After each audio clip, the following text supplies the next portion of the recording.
ప్రభునందు ప్రేమైన దేవుని సంగమా, దేవుని యొక్క మహాకృప, ఆయన ఉన్నతమైన కరుణా కటాక్షను బట్టి మరి యొక్క పరిశుద్ధ ఆదివారం దినం ఈ రీతిగా మీతో కలిసి దేవాది దేవుని యొక్క వాక్యమును పంచుకోవడానికి సర్వశక్తివంతుడు నాకు అనుగ్రహించిన ఈ మంచి సమయంను బట్టి మొదటిగా ఆ పరిశుద్ధ దేవునికి స్తుతి స్తోత్రము చెల్లిస్తూ భక్తి విశ్వాసములతో పరిశుద్ధ జీవితాన్ని కొనసాగిస్తున్న మీ అందరికీ ప్రభునామమున శుభములు దీవెనలు తెలియజేస్తా ఉన్నాను. ప్రియమైన దేవుని సంగమా, సిఎస్ఐ సంఘం ఈ వారం కొరకు ఏర్పాటు చేసినటువంటి ధ్యానాంశమును మనము ధ్యానం చేసుకోవడానికి సిద్ధపడదాం. ఈ ధ్యానాంశం కొరకు మనకి ఇవ్వబడిన లేఖన భాగంలో ఏమనగా, పాత నిబంధన గ్రంథం నుంచి యెహోషువ గ్రంథం 1వ అధ్యాయం 1 నుంచి 9 వచనములు, కొరింథీయులకు రాసిన 2వ పత్రిక 5వ అధ్యాయం 15వ వచనం నుంచి 6వ అధ్యాయం 10వ వచనం వరకు, ఉత్తర ప్రత్యుత్తర రీతిగా 18వ కీర్తన 1 నుంచి 6 వచనములు, తర్వాత 20 నుంచి 30 వచనముల వరకు, సువార్త పాఠ్యభాగంగా మార్కు సువార్త 6వ అధ్యాయము 7 నుంచి 13వ వచనముల వరకు గల లేఖన భాగములను మనకు ఇవ్వడం జరిగింది. ఈ 4 లేఖన భాగముల మూల అంశము దేవుని ప్రజలు క్రీస్తు రాయబారులు. దేవుని ప్రజలు క్రీస్తు రాయబారులు, people of God, ambassadors of Christ. People of God, ambassadors of Christ అనే అంశం గురించి మనము ఈ దినము ధ్యానం చేసుకోవడానికి సిద్ధపడతా ఉన్నాం. వాక్య ధ్యానం కొరకు, పరిశుద్ధాత్మ దేవుని నడిపింపు కొరకు దైవ సన్నిధిని తలలో ఉంచి దేవుని యొక్క నడిపింపు కొరకు ప్రార్థన చేసుకుందాం. మహాపరిశుద్ధుడా, అద్వితీయుడా, ఆశ్చర్యకరుడా, మీ ఘనమైన ఉన్నతమైన మహోన్నతమైన నామమునకు స్తుతి మహిమ ప్రభావములు చెల్లిస్తా ఉన్నాం.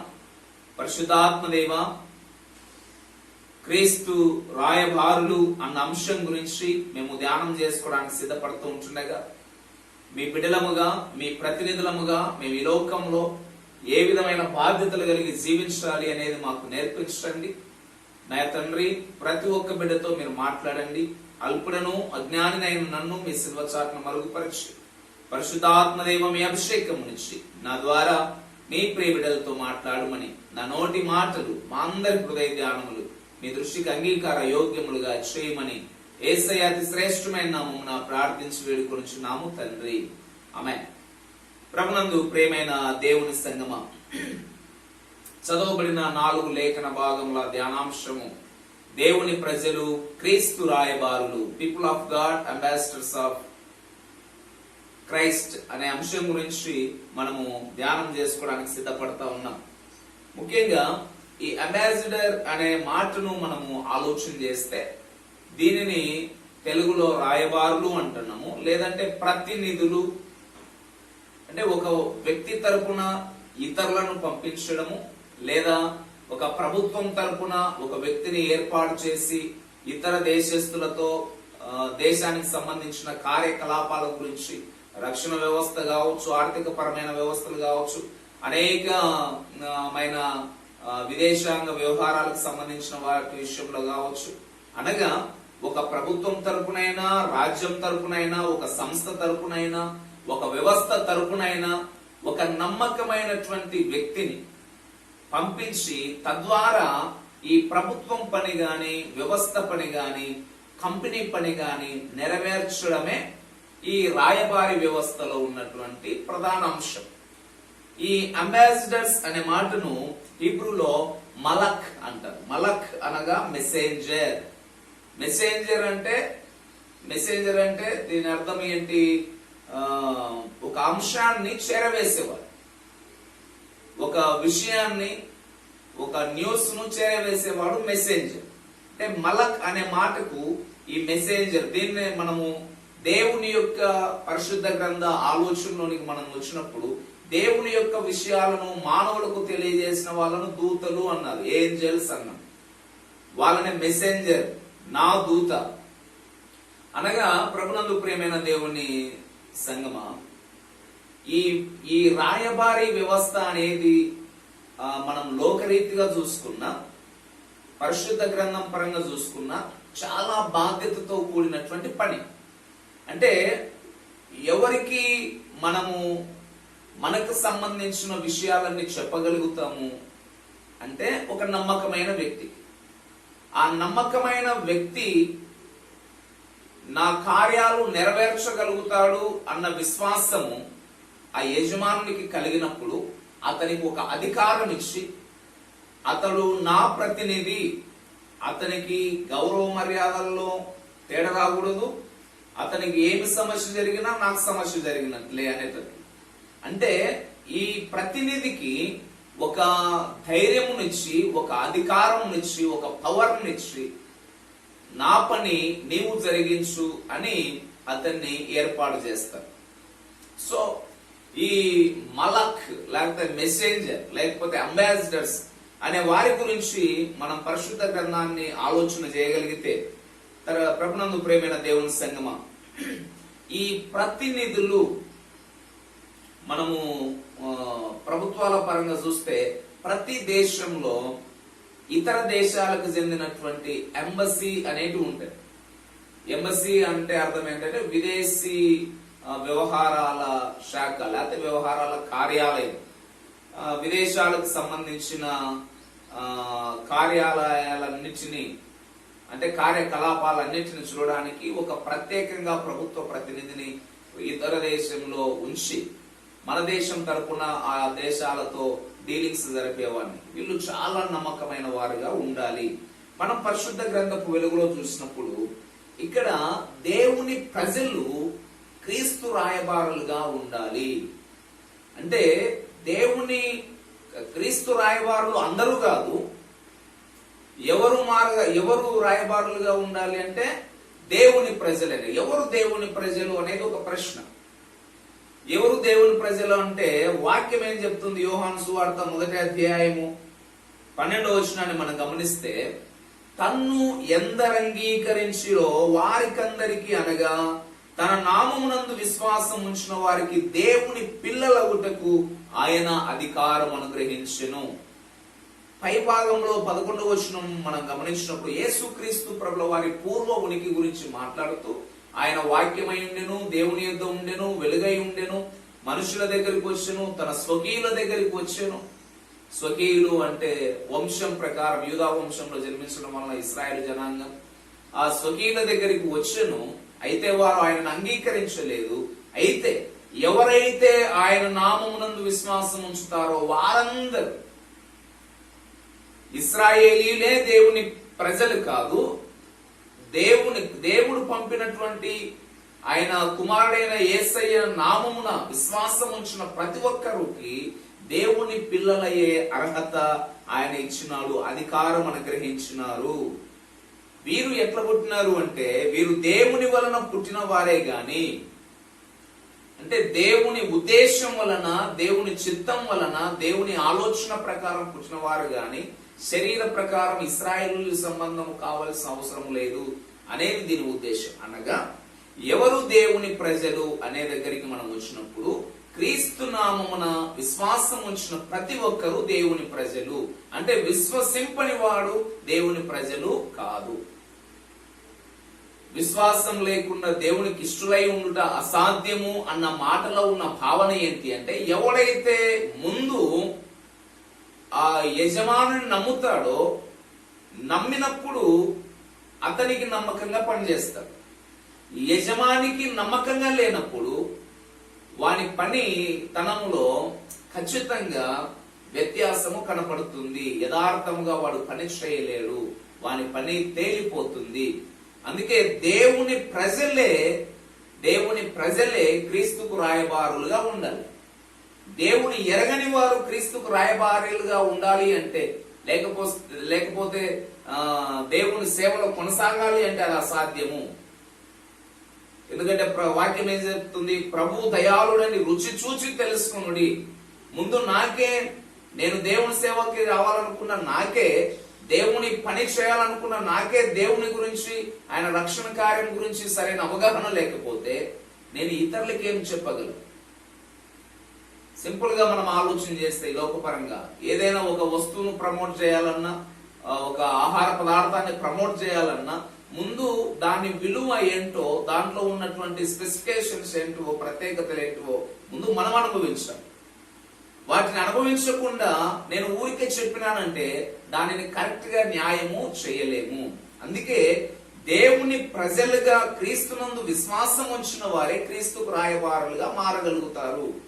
రోమీలకు రాసిన పత్రిక 8వ అధ్యాయము 14వ వచనాన్ని మనం పరిశీలన చేసినప్పుడు ఈ భాగంలో అపోస్తులైన పౌలు ఎవరు దేవుని కుమారులు అన్న మాట గురించి ఇంకొక వివరణ ఇస్తూ ఆయన చెప్తున్న మాట ఏంటి అంటే 14వ వచనం, దేవుని ఆత్మ చేత ఎందరూ నడిపించబడుతురో వారందరూ దేవుని కుమారులై ఉందురు.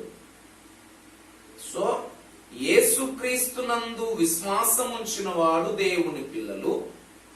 ఎవడైతే విశ్వాసం ఉంచుతాడో వాడు దైవ ఆత్మ చేత నడిపింపబడతాడు. కాబట్టి వాళ్ళు దేవుని పిల్లలు. విశ్వాసమే లేనప్పుడు దేవుని ఆత్మ నడిపింపు ఉండదు. కాబట్టి ప్రభునందు ప్రియమైన దేవుని సంగమా, ఈ పరిశుద్ధ దినాన మనం అర్థం చేసుకోవాల్సింది, క్రీస్తుకు ప్రతినిధులుగా ఉండాలి అంటే ఎవరు ఉండాలి అన్నప్పుడు దేవుని ప్రజలు. ఎవరు దేవుని ప్రజలు అంటే దేవుని నమ్మినటువంటి క్రీస్తు నామమును ఎరిగిన వారందరూ, విశ్వాసం ఉంచిన వారందరూ, దేవుని ఆత్మ చేత పరిశుద్ధాత్మ చేత నడిపింపబడిన వారందరూ క్రీస్తుకు ప్రతినిధులు. అంటే ఇప్పుడు ఎవరు వీళ్ళు అంటే మనమందరము, విశ్వాసమైన మనమందరము దేవుని ప్రతినిధులము. ఈ దేవుని ప్రతినిధులుగా లేకపోతే క్రీస్తు ప్రతినిధులముగా మనం ఉండాలి అంటే ముందు మనకు కొన్ని లక్షణాలు ఉండాలి. ఏంటి ఆ లక్షణాలు అంటే, మొదట మనం చెప్పుకున్నాం, వాడు క్రీస్తును నమ్మిన వాడై ఉండాలి, పరిశుద్ధాత్మ నడిపింపు పొందిన వాడై ఉండాలి, అదే సమయంలో యజమాని యొక్క ఉద్దేశాలను తెలుసుకునేవాడై ఉండాలి. అంటే దాని అర్థము నిత్యము యజమానితో సంభాషణ కొనసాగించేవాడై ఉండాలి, నిత్యము దేవుని సన్నిధిలో మొరపెట్టేవాడై ఉండాలి. యేసుక్రీస్తు ప్రభుల వారిని కూడా మనము దేవుని రాయబారి అని మనం అనొచ్చు. రాయబారి అనే మాటకి ఇంకొక మాట, లేకపోతే ప్రతినిధి, లేకపోతే అపోజల్స్, పంపబడిన వారు. దేనికి పంపబడినారు అంటే యేసుక్రీస్తు ప్రభుల వారి యొక్క రాజ్యం గురించి, రక్షణ గురించి, ఆయన ప్రకటించిన దేవుని రాజ్యం గురించి ప్రకటించడానికి వాళ్ళు పంపబడినారు. అందుకే వారిని అపోస్తలులు అన్నాం. అట్లనే యేసుక్రీస్తు ప్రభుల వారి గురించి కూడా మనం ఆలోచన చేసినప్పుడు యేసయ్య తనను తాను పంపబడిన వ్యక్తిగా పరిచయం చేసుకుంటాడు. అంటే ఆయన కూడా ఒక ప్రతినిధిగా ఈ లోకానికి వచ్చారు. ఎవరి ప్రతినిధిగా అంటే దేవుని రాయబారిగా ఆయన ఈ లోకానికి వచ్చారు. తన తండ్రి అయిన దేవుని రాయబారిగా ఆయన ఈ లోకానికి వచ్చినట్లు మనం పరిశుద్ధ గ్రంథం ద్వారా చూడొచ్చు. ప్రభునందు ప్రియమైన దేవుని సంగమా, యోహాను సువార్త 8వ అధ్యాయము 16వ వచనాన్ని మనం పరిశీలన చేసినప్పుడు, యోహాను సువార్త 8వ అధ్యాయం 16వ వచనంలో ఈ భాగంలో యేసుక్రీస్తు ప్రభుల వారు తనను తాను పంపబడిన, చూడండి, నేను ఒక్కడనై ఉండక నేనును నన్ను పంపిన తండ్రి కూడా ఉన్నాము. సో ఈయన తనని ఏమని పోల్చుకుంటున్నాడు? పంపబడిన వాడు. ఎవరు పంపింది? తండ్రి ఆయనను పంపించాడు. 26వ వచనాన్ని కూడా మనం పరిశీలన చేస్తే అదే అధ్యాయంలో 8వ వచనంలో, ప్రభునందు ప్రియమైన దేవుని సంగమా, చూడండి, మిమ్మును గూర్చి చెప్పుటకును తీర్పు తీర్చుటకును చాలా సంగతులు నాకు కలవు గాని నన్ను పంపిన వాడు సత్యవంతుడు. నేను ఆయన యొద్ద వినిన సంగతులే లోకమునకు బోధించుచున్నానని చెప్పెను. సో ఇక్కడ మనం అర్థం చేసుకోవాల్సిన ఆత్మీయ సత్యం, యేసయ్య కూడా పంపబడ్డాడు. యేసయ్య దేవుని ప్రతినిధిగా ఈ లోకానికి వచ్చాడు. అందుకే ఆయన దేవుని రాజ్యం సమీపించి ఉన్నది గనక మారు మనస్సు పొందండి అని మత్తయి సువార్త 4వ అధ్యాయం 17వ వచనంలో ఆయన రాజ్య సువార్త, లేకపోతే ఆయన మినిస్ట్రీ పరిచర్య ప్రారంభంలో సెలవిచ్చిన మాట. ఎవరిని ఆయన ప్రమోట్ చేస్తా ఉన్నాడు అంటే దేవుని యొక్క రాజ్యం గురించి. అట్లనే దేవుని నమ్మినటువంటి మనము, దేవుని ప్రతినిధిగా పంపబడినటువంటి యేసయ్యను నమ్మినటువంటి మనము, యేసయ్య రక్షణ విమోచన కార్యములలో పాలిభాగస్థులమైన మనము ఆయనను ప్రకటించుటకు ఆయన రాయబారులముగా మారాలి. ప్రభునందు ప్రేమైన దేవుని సంగమా, ఈ రాయబారులుగా మారాలి అంటే ఏముండాలని మనం మాట్లాడుకుంటా ఉన్నామంటే నిత్యమైన సంబంధం కలిగి ఉండాలి. యేసయ్య కూడా ఏం చేస్తున్నాడు? తండ్రి ద్వారా పంపబడ్డాడు. నిత్యము ఆయనతో ప్రార్థనలో, ఏకాంత ప్రార్థనలో, ఉపవాస ప్రార్థనలో ఆయనతో తండ్రితో సంబంధాన్ని కంటిన్యూ చేశాడు. అట్లనే రాయబారులుగా మారాలి, లేకపోతే రాయబారులము అని అనిపించుకోవాలి అంటే ముందు దేవుని గురించిన ఆ సంబంధం, దేవునితో మనకున్న సంబంధాన్ని నిత్యము బలపరచుకోవడం వలన దేవుని ఉద్దేశాలు మనకు క్రమక్రమంగా బయలుపరచబడతాయి. ఆ దేవుని ఉద్దేశాలు బయలుపరచబడినప్పుడు దేవుని గురించిన సత్యాలను మనం ఇతరులకు ప్రకటించగలుగుతాము. అందుకే మొదటిది ఆయన కుమారుడైన యేసయ్యను నమ్మాలి, రెండవది దైవ ఆత్మచేత నడిపింపబడాలి, మూడవది దేవునితో సహవాసం కలిగి ఉండాలి. ఈ లక్షణాల వలన మనము క్రీస్తు రాయబారులముగా ఉండడానికి అర్హులం కాగలుగుతాము. ఎఫెసీయులకు రాసిన కొరింథీయులకు రాసిన 2వ పత్రిక 5వ అధ్యాయము, కొరింథీయులకు రాసిన 2వ పత్రిక 5వ అధ్యాయం 15వ వచనాన్ని మనం గమనించగలిగితే, ఈ భాగంలో అపోస్తలుడైన పౌలు ఎవరి కొరకు మనం జీవించాలి అనే విషయం గురించి మాట్లాడుతూ ఆయన సెలవిస్తున్న మాట, జీవించువారు ఇక మీదట తమ కొరకు కాక తమ నిమిత్తము మృతి పొంది తిరిగి లేచిన వాని కొరకే. అంటే ఎవరి కొరకైతే యేసుక్రీస్తు ప్రభుల వారు చనిపోయి తిరిగి లేచాడో ఆయన కొరకు, ఆయన అందరి కొరకు ఆయన చనిపోయినాడు కాబట్టి చూడండి, మృతి పొంది తిరిగి లేచిన వాని కొరకే జీవించుటకు ఆయన అందరి కొరకు మృతి పొంది తిరిగి లేచిన నిశ్చయించుకొనుచున్నాం. మనము ఎందుకు రక్షించబడ్డాము, మనము ఎందుకు విమోచించబడ్డాము, ఎందుకు యేసయ్యను నమ్మేటట్లు ఆయన మనలో రక్షణ కార్యాలు జరగజేశాడు అనేది మనం ఆలోచన చేయవలసిన వారమై ఉన్నాం. దేవాది దేవుని యొక్క దివ్య ప్రణాళికలో నీవు నేను మనమందరము ఒక ఒక సాధనంగా వాడబడాలనేది దేవుని ఉద్దేశం. నీవు నేను రక్షణ పొందినాము అంటే నీ కొరకు నా కొరకు యేసయ్య శిలువలో మరణించి తిరిగి లేచినాడు అంటే మరణించి తిరిగి లేచిన యేసయ్య కొరకు నీవు నేను జీవించాలి అనేది యేసయ్య ఉద్దేశం. కాబట్టి అందుకే పౌలు ఆ మాట సెలవిస్తా ఉన్నాడు. ఇప్పుడు మనం పరిశుద్ధ గ్రంథం మనకి ఇవ్వబడినటువంటి లేఖన భాగాలను పరిశీలన చేసినప్పుడు ప్రియమైన దేవుని సంగమా, ఈ రాయబారిగా మనం ఏం చేయాలి, క్రీస్తు ప్రతినిధులము అని చెప్పుకునే మన మీద ఎటువంటి బాధ్యత ఉంది అనేది మనం ఆలోచన చేస్తే, మొదటిగా మార్కు సువార్త 7వ అధ్యాయము 6వ అధ్యాయం 13వ వచనాన్ని మనం పరిశీలన చేసినప్పుడు ఇక్కడ యేసుక్రీస్తు ప్రభుల వారు శిష్యులను పిలిచి వాళ్ళలో 12 మందిని ఏర్పాటు చేసి వాళ్ళని సమాజంలోనికి పంపిస్తా ఉన్నాడు. చూడండి 7వ వచనము, ఆయన 12 శిష్యులను తన ఎద్దకు పిలిచి వారిని ఇద్దరిద్దరినిగా పంపుచు అపవిత్రాత్మల మీద వారికి అధికారం ఇచ్చి యేసుక్రీస్తు ప్రభుల వారితో సహవాసంలోనికి, ఆయన యొక్క పరిచర్యను, ఆయన ఉద్దేశాలను అర్థం చేసుకొని శిష్యత్వంలోనికి వచ్చినటువంటి శిష్యులకు యేసయ్య బాధ్యతను అప్పగిస్తా ఉన్నాడు. ఏంటి ఆ బాధ్యత అంటే, మీరు వెళ్ళి 13వ వచనం వాళ్ళు చేసిన పని చూడండి, కాగా వారు బయలుదేరి మారు మనసు పొందవలని ప్రకటించొచ్చు. వీళ్ళు చేసిన పని ఏంటి అంటే, ప్రభునందు ప్రియమైన దేవుని సంగమా, యేసుక్రీస్తు ప్రభుల వారు మొదట మత్తయి సువార్త 4వ అధ్యాయం 10వ వచనంలో దేవుని రాజ్యము సమీపించున్నది గనుక మారు మనసు పొందండి అని ఎట్లా ప్రకటించాడో అదే శిష్యులు కూడా చేయాలని యేసయ్య వారికి బోధించడం వలన యేసయ్య ఆజ్ఞను పొందుకున్నటువంటి ఈ 12 అపోస్తలులు ఇద్దరిద్దరుగా ఇతర గ్రామాలకు వెళుతూ వాళ్ళు ప్రకటించిన బోధ ఏంటంటే, మారు మనస్సు పొందవల్లని ప్రకటించొచ్చు.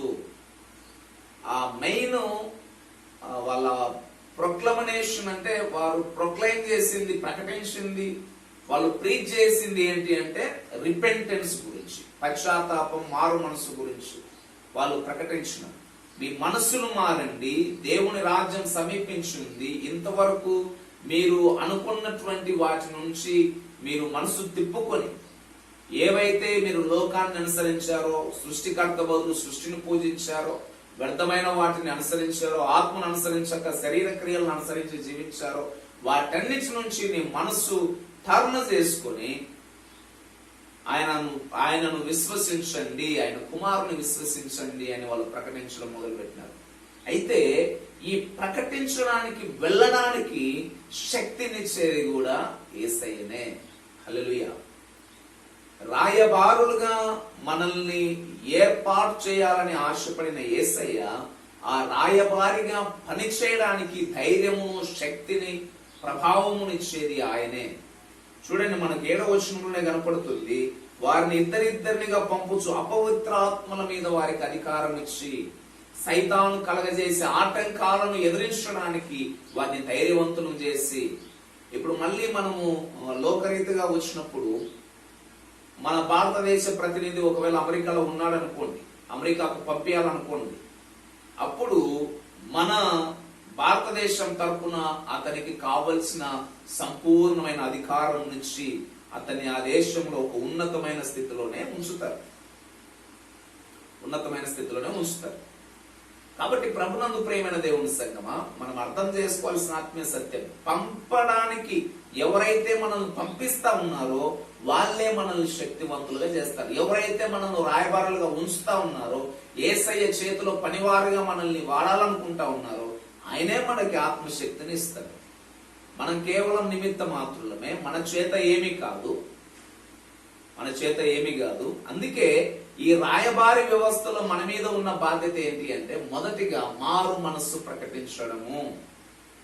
తర్వాత రెండవది మనం ఆలోచన చేసినప్పుడు ప్రభునందు ప్రేమైన దేవుని సంఘము, కొరింథీయులకు రాసిన 2వ పత్రిక 5వ అధ్యాయము 20వ వచనం ప్రకారము, కొరింథీయులకు రాసిన 2వ పత్రిక 5వ అధ్యాయం 20వ వచనం ప్రకారం, కావున దేవుడు మా ద్వారా వేడుకున్నట్లు మేము క్రీస్తుకు రాయబారులమై దేవునితో సమాధాన పడుడని క్రీస్తు పక్షముగా మిమ్మును బ్రతిమాలుకొనుచున్నాం. ఈ రాయబారి పనిలో ఉన్నటువంటి మరో కోణము, మరొక బాధ్యత, దేవునితో సమాధాన పడండి. దేవునితో సమాధాన పడాలి అంటే ముందు గొడవ ఎందుకు వచ్చిందో మనకు అర్థం కాదు. ఎందుకు గొడవ వచ్చింది? పాపం వలన వచ్చు జీతము మరణం. ఎప్పుడైతే మనిషి అవిధేయత, వాని దురాశ గర్భమును ధరించి పాపం కన్నదో, పాపం పరిపక్వమై మరణం కనింది. ఈ మరణం వలన, లేకపోతే ఈ పాపం వలన దేవునితో ఉన్నటువంటి సమాధానము తొలగిపోయింది. తొలగిపోవడం వలన మనిషి దేవునికి దూరం అయిపోయి దేవుని సన్నిధికి రాలేక దేవునితో ఉన్నటువంటి బంధాన్ని చెడగొట్టుకున్నాడు. అందుకే దైవ స్వరూపాన్ని కోల్పోయాడు. ఈ కోల్పోయినటువంటి ఈ స్వరూపాన్ని తిరిగి పొందుకోవడానికి నీవు సమాధాన పడాలి. అందుకే దేవుని యొక్క ప్రేమ ఏంటి అంటే, ఇక్కడ సమాధానం గురించి మనం మాట్లాడాలి అంటే, ప్రభునందు ప్రేమైన దేవుని సంగమా, దేవునితో సమాధాన పడుడని క్రీస్తు పక్షంగా మిమ్మును బ్రతిమాలుకొనుచున్నాము. ఎందుకు అంటే, దేవుడు 19వ వచనం, దేవుడు వారి అపరాధములను వారి మీద మోపక మనకు సమాధాన పడడానికి ఒక అవకాశం ఇచ్చాడు. ఇది రాయబారి వ్యవస్థలో మనకున్నదంటే, మనము చేసిన దైవ వ్యతిరేక క్రియలను బట్టి దేవుడు మనల్ని శిక్షించాలనుకుంటే మనం ఎప్పుడో నశించిపోయే వాళ్ళము. కానీ దేవుడు ప్రేమామయుడు కాబట్టి, దేవుడు లోకమును ఎంతో ప్రేమించేవాడు కాబట్టి, మనమందరము ఆయన స్వరూపంలో, ఆయన ఆత్మ చేత ఈ లోకంలో జీవంతో బ్రతుకుతున్న వారం కాబట్టి, మనం నశించిపోవడము ఆయనకి ఇష్టం లేదు కాబట్టి, మానవ జాతి నశించిపోతే జీవాత్మ నశించిపోతుంది కాబట్టి ఆయన ఏం చేస్తా ఉన్నాడంటే, ఓర్చుకుంటూ మన మీద పడవలసినటువంటి ఆ భారము, సమాధాన భారము, మన అపరాధములను బట్టి మన మీద మోపకుండా సమాధానం కలగ చేయడానికి మన భారం అంతటిని యేసయ్య మీద మోపి ఆయన రక్తం ద్వారా మనతో సంధి చేసుకోవడానికి తిరిగి మనల్ని ఆయనతో కలుపుకోవడానికి ఆయన ప్రయత్నం చేస్తా ఉన్నాడు. ఈ ప్రయత్నాన్ని మనము తెలియని వారికి బోధించే బాధ్యత కలిగి ఉన్నాం. దేవుని నమ్మడము అంటే బైబిల్ చేత పట్టుకొని చర్చికి రావడం మాత్రమే కాదు ప్రియ దేవుని కుమార్తె. దేవుని నమ్మడం అంటే బొట్టు తీయడం మాత్రం కాదు. దేవుని నమ్మడం అంటే తెల్ల వస్త్రాలు ధరించడం కాదు. దేవుని నమ్మడము, దేవుని విశ్వసించడం అంటే నీవు నేను మనమే క్రీస్తుకు ప్రతినిధులము. అంటే క్రీస్తు సువార్త భారమును భుజముల మీద మోసుకున్న వారము అని గ్రహించాలి.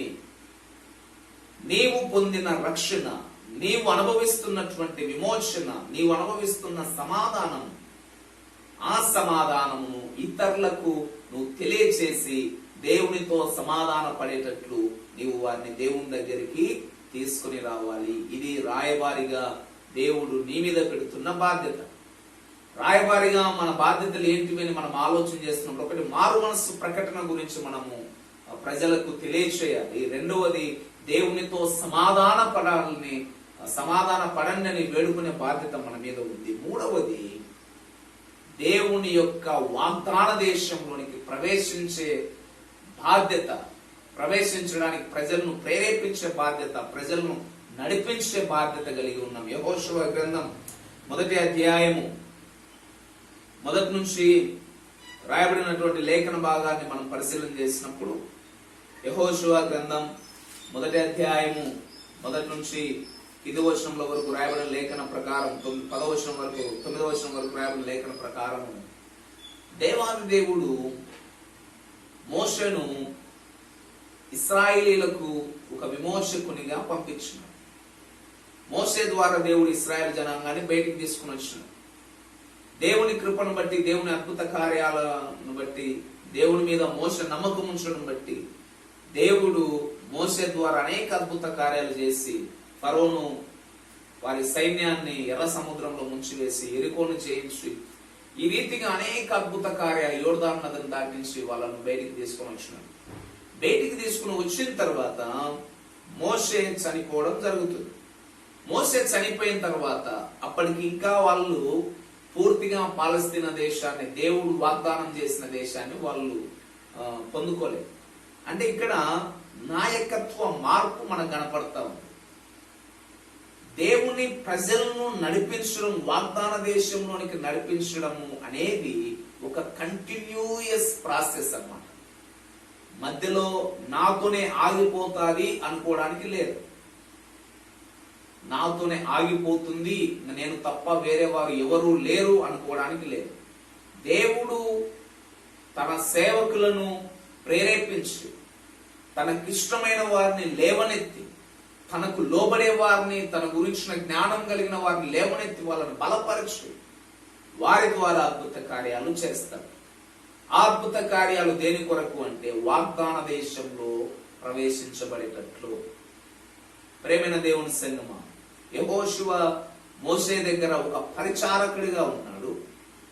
ఇప్పుడు మోషే దగ్గర పరిచారకుడుగా ఉన్నటువంటి యెహోషువ నిర్గమాకాండం 8వ వచనాన్ని చూసినప్పుడు సైన్యాధిపతిగా యుద్ధాన్ని దేవుని పక్షముగా జరిగించినటువంటి ఒక వ్యక్తిగా యెహోషువ 17వ అధ్యాయం 13వ వచనంలో మనకు కనపడుతుంది నిర్గమాకాండంలో. తర్వాత దేవుని సన్నిధికి, సీనాయి పర్వతం దగ్గరికి, సీనాయి కొండ ఎక్కే సమయంలో దేవుని సన్నిధికి వెళ్ళేటప్పుడు మోషేతో ఉన్నటువంటి వ్యక్తిగా యెహోషువ 24వ అధ్యాయం నిర్గమాకాండం 13వ వచనంలో కనపడుతుంది.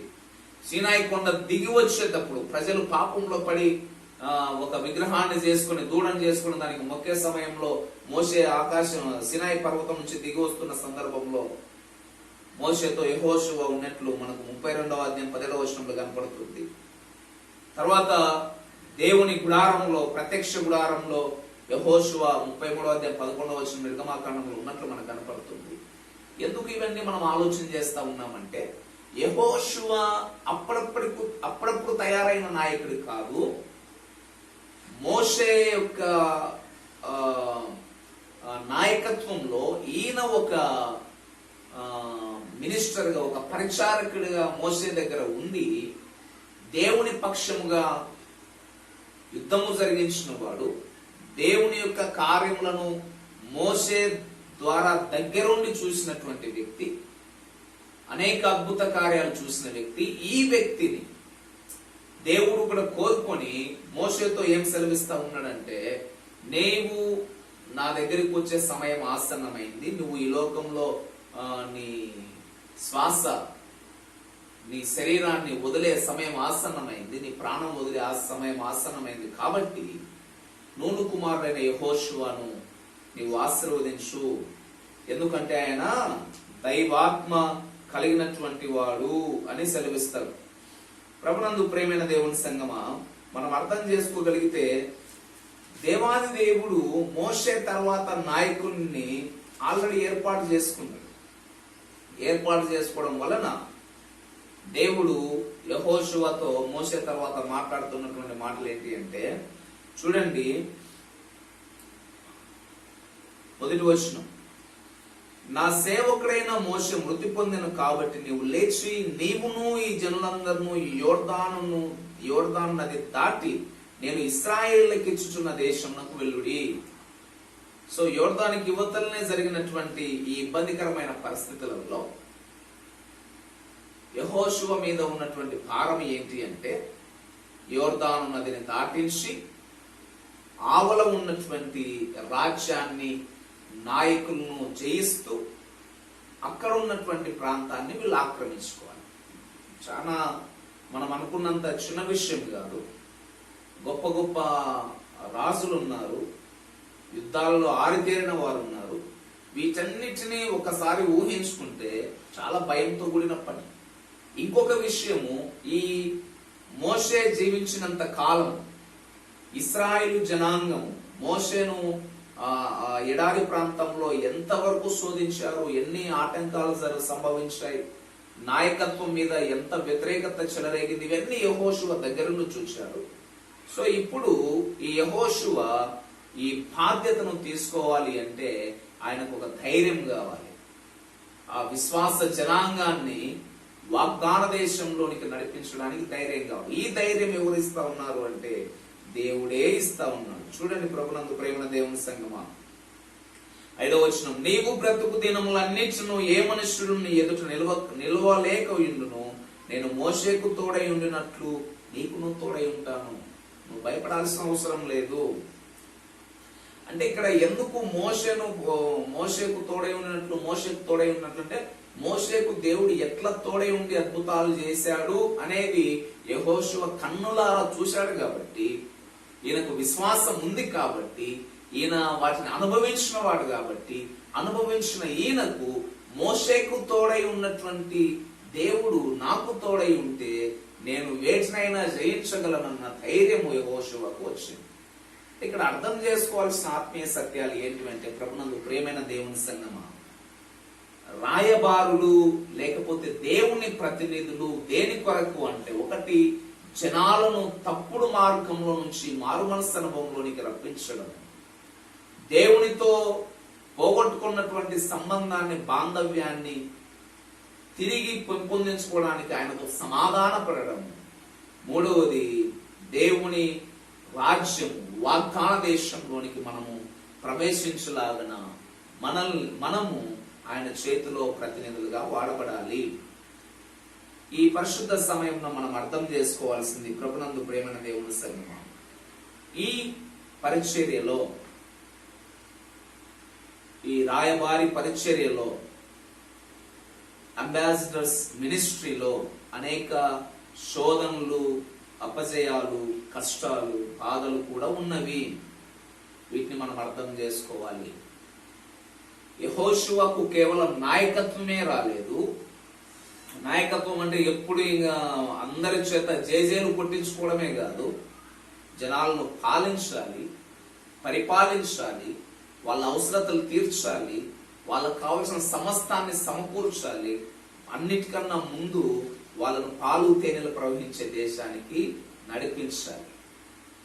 ఊరికి నుంచి అక్కడ పోయి దిగేది కాదు, ఎక్కేది కాదు. అది అనేక శత్రు దేశపు రాజులను ఎదుర్కోవాలి, ప్రజలను చైతన్యపరచాలి. విశ్వాస అంటే దీని అర్థము దేవుని రాజ్యంలోనికి విశ్వాసులను మనల్ని నడిపించడం అనేది ఒక్క రోజుతో పని కాదు.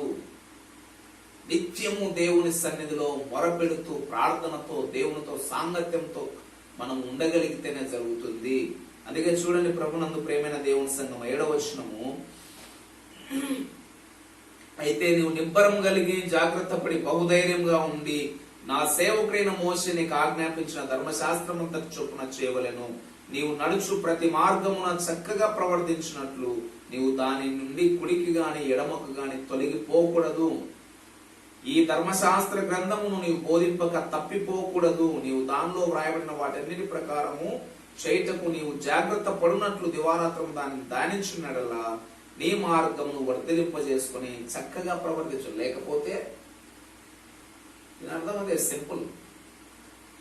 ఈరోజు ఒక యుద్ధం చేసినాను, లేకపోతే ఈరోజు ఒక వాక్యం చెప్పినాను, ఈరోజు ఒక సంఘానికి పోయినాను, ప్రార్థన చేసినాను, లేకపోతే ఈరోజు తెలియని వారికి సువార్త చెప్పినాడు, అయిపోయింది, నా బాధ్యత కాదు.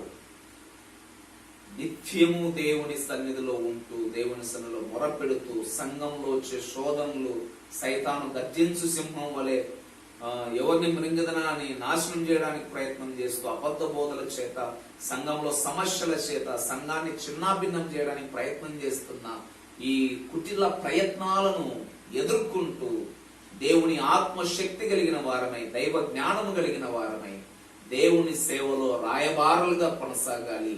ఈ రాయబారి వ్యవస్థలో అనేక సమస్యలు ఉన్నవి. ఆ సమస్యలను చూసి వెనుతిరగవద్దు. కొరింథీయులకు రాసిన 2వ పత్రిక 6వ అధ్యాయము 3 నుంచి 10 వచనముల వరకు రాయబడిన లేఖన భాగంలో అపోస్తలుడైన పౌలు ఇదే మాట సెలవిస్తా ఉన్నారు. ప్రియమైన దేవుని సంగమా, 6వ అధ్యాయము 3వ వచనం నుంచి మనం పరిశీలన చేస్తే ఈ భాగంలో పౌలు సెలవిస్తున్న మాట, మా పరిచర్య నిందించబడకుండా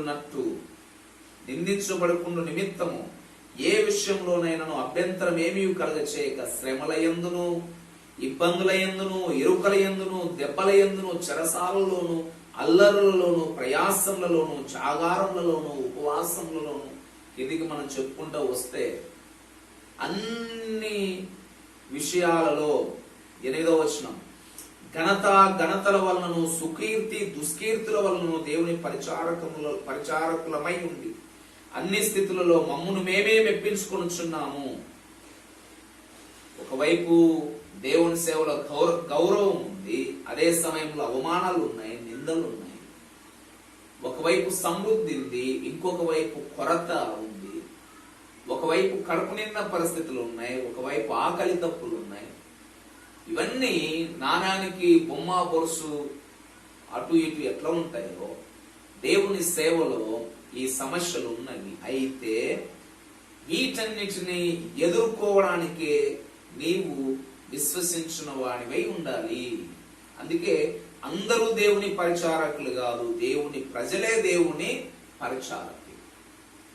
అందరూ అయితే వాడు శోధన వస్తానే పడిపోతారు.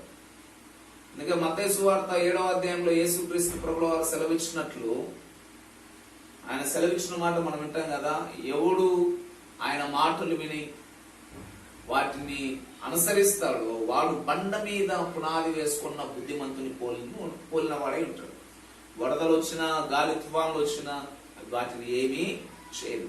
అందుకే విశ్వాసంతో ఎవడైతే దేవుని మీద భారం కలిగి, దేవుని మీద నమ్మకం కలిగి, దేవుని రుచి చూచింటారో, యేసయ్య రక్షణ రుచి చూస్తాడో, వాడు శోధన వచ్చినా, కష్టం వచ్చినా, బాధ వచ్చినా ఎదిరించుకుంటూ ధైర్యంగా ముందడుగు వేస్తారు. అందుకే కీర్తనకారుడు 18వ కీర్తన 29వ వచనంలో ఒక మాట సెలవిస్తాడు. చూడండి ప్రియమైన దేవుని సంగమా, 19వ కీర్తన, నీ సహాయం వలన నేను సైన్యమును జయింతును, నా దేవుని సహాయం వలన నేను ప్రాకారములను దాటుతును. సైతాను శక్తులను జయించగలుగుతానన్న ధైర్యం ఎవరిని బట్టి?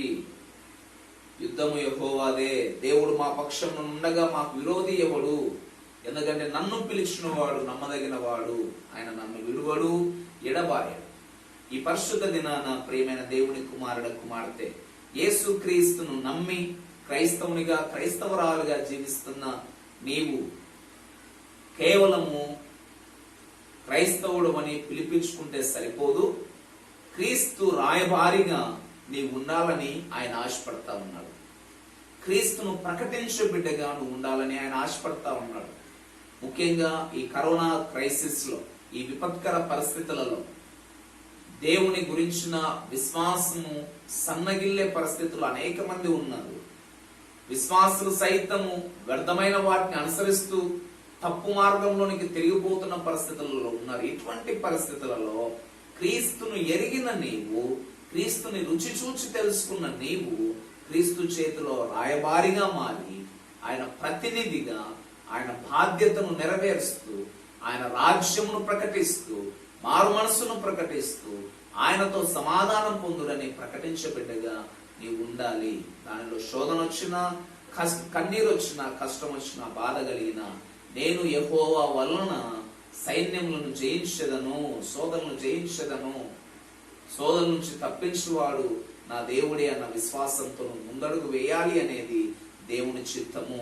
ఆ చిత్తమును నెరవేర్చడానికి నీవు లోబడితే దేవుడు నిన్ను ఆకాశ నక్షత్రముల వలె నిరంతరము ప్రకాశింపజేసే స్థితిలో ఉంచగలుగుతాడు. అటువంటి కృప పరిశుద్ధ ఆత్మదేవుడు మనందరికీ దయచేయను గాక. ఆమేన్. తలలు వంచండి. దేవుని యొక్క కృప కొరకు మనం సమర్పణ చేసుకుందాం. మహాపరిశుద్ధుడా, అద్వితీయుడా, ఆశ్చర్యకరుడా, మీరు మాతో మాట్లాడుతున్నందులకై మీకు స్తుతి స్తోత్రములు. అవును నాయనా, మా కోసం మృతి పొంది తిరిగి లేచిన దేవా, మృతి పొంది తిరిగి లేచిన మీ యొక్క పునరుద్ధానమును, మీ యొక్క మరణమును ప్రకటించు బిడ్డలముగా మమ్మల్ని మార్చండి. మీ రాయబారులుగా మేము ఉండేటట్లు చేయండి. మీ సమాధానమును నాయన మేము ప్రకటించడానికి మాకు శక్తిని దయచేయండి. మారు మనస్సును ప్రకటించడానికి, సైతాను అంధకార శక్తులను, అపవిత్రాత్మను ఎదుర్కోవడానికి, నైనా వాగ్దాన దేశంలో నైనా విశ్వాసులను ప్రవేశించేటట్లు నైనా ప్రయాసపడడానికి మాకు నేర్పించము నాయన. సంఘాలను దర్శించండి, లేవనెత్తండి, కట్టండి. ముఖ్యంగా ఈ కరోనా ప్రభువ దినదినము నైనా విస్తరిస్తూ రాజ్యాలను కబలిస్తూ ఉంటుండగా, నైనా లక్షల కొలది జనుల ప్రాణమును తీస్తూ ఉంటుండగా దయతో ప్రభువ కనికరం చూపించండి నాయన. కనికరము, ప్రేమ, క్షమాపణ కలిగిన దేవుడు, కృప కలిగిన దేవుడు, నైనా దీర్ఘ శాంతము కలిగిన తండ్రి, మీరే త్వరగా మాకు విడుదల కలగజేసి మాకు స్వస్థతనిచ్చి మీ గాయపడిన హస్తముతో నాయన ప్రతి ఒక్క బిడ్డకు స్వస్థతను చేకూర్చి విడుదలను చేకూర్చమని మమ్మను, మా సంఘములను, మా కుటుంబములను, ప్రతి పరిశుద్ధులను, విశ్వాసులందరినీ మీ పాదముల చేత సమర్పణ చేస్తూ యేసు శక్తి గల నామం అడిగి వేడుకొనుచున్నాము తండ్రి. ఆమేన్. తండ్రి, కుమార, పరిశుద్ధాత్మ దేవుని త్రియేక దేవుని దీవెన శాశ్వత కాలం మనకు, మన కుటుంబాలకు తోడై ఉండును గాక. ఆమేన్. దేవుడు మిమ్మును, మీ కుటుంబములను దీవించును గాక. God bless you.